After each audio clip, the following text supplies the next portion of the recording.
Parents often seek personal validation through their children's achievements.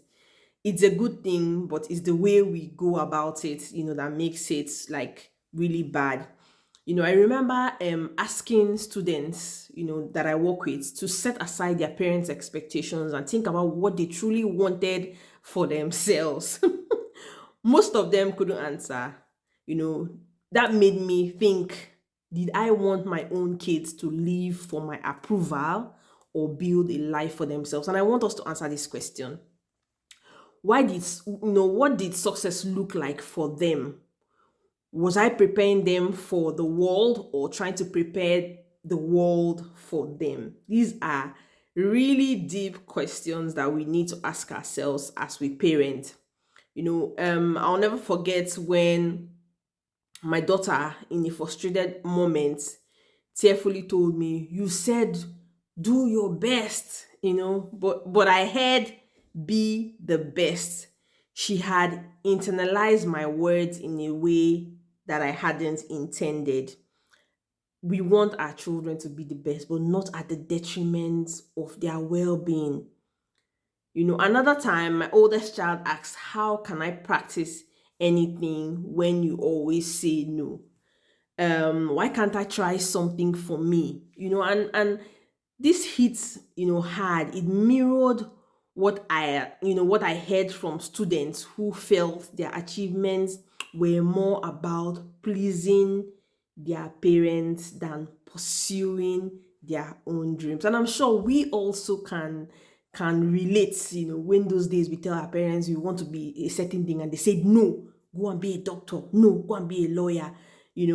I realized, I was like many parents. We are even becoming our parents, unintentionally seeking validation, for my parenting through the way my kids succeed. I was more focused on their outward achievements than on nurturing their inner character. Oh my God.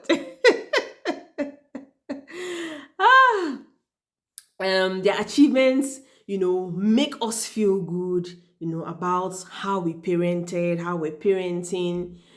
Because I was very insecure about my parenting every day. I mean, we always second guess ourselves.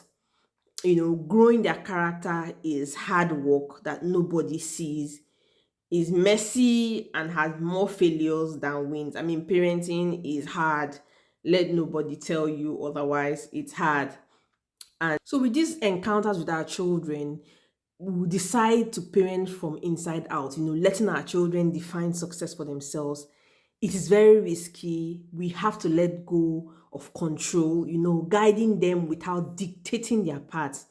It wasn't about appearances or checking off boxes. It was about it's about helping our children become the people they wanted to be, not who we want them to be. So help me God. So here are 6 ways to help your preteen or teen develop character. Puberty is a critical time for brain development, and I realized, I needed to prioritize processes over outcomes. So as a family, we started saying no to busyness, and external pressure, and focused on what was truly best for our children. And I'm sure it's the same for parents all over the world. So here's what we've worked, with, and I'm trying seeing how it's working for us, knowing that parenting is a process. So the first one is learning in context.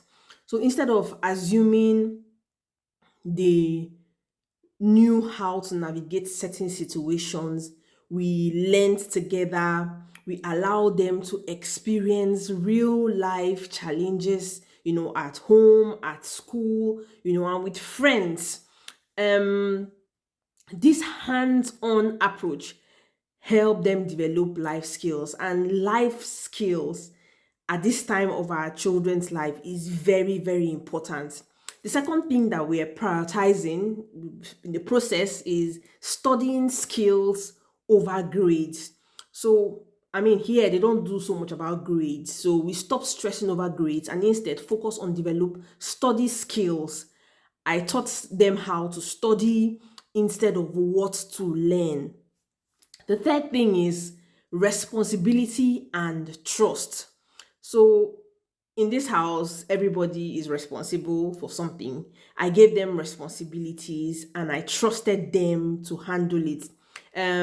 Perfection wasn't expected. Our children will not do things the way we want them to do it, but we have to let them do it. Perfection wasn't expected, and mistakes were celebrated. I'll ask, walk me through your process, helping them learn problem solving rather than seeking my approval. And then number 4 is very good and very helpful: emotional management.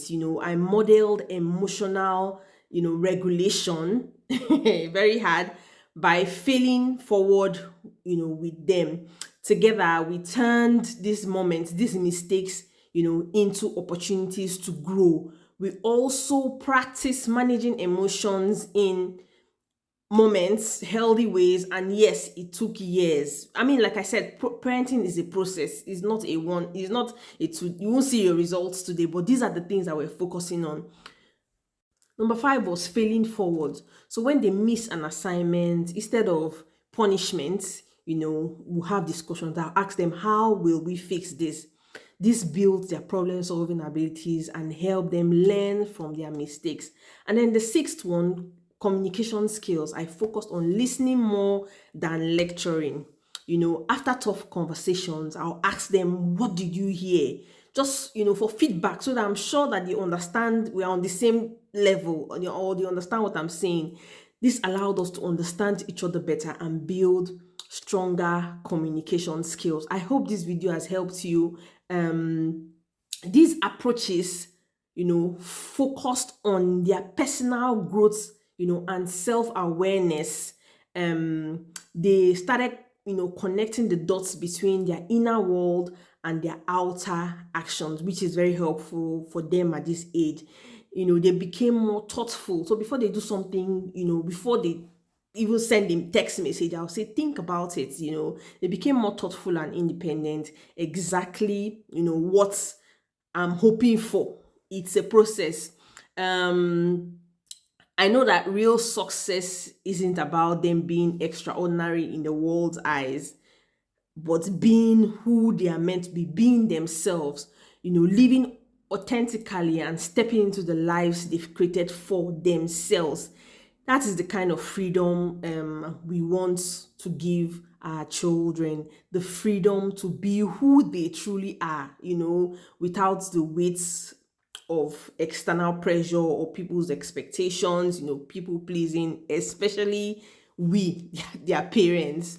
I hope this video has helped you. Parenting is a process, is not a destination. So if you have any questions, drop in a comment, like this video, share, drop your thoughts, and I'll see you in my next one.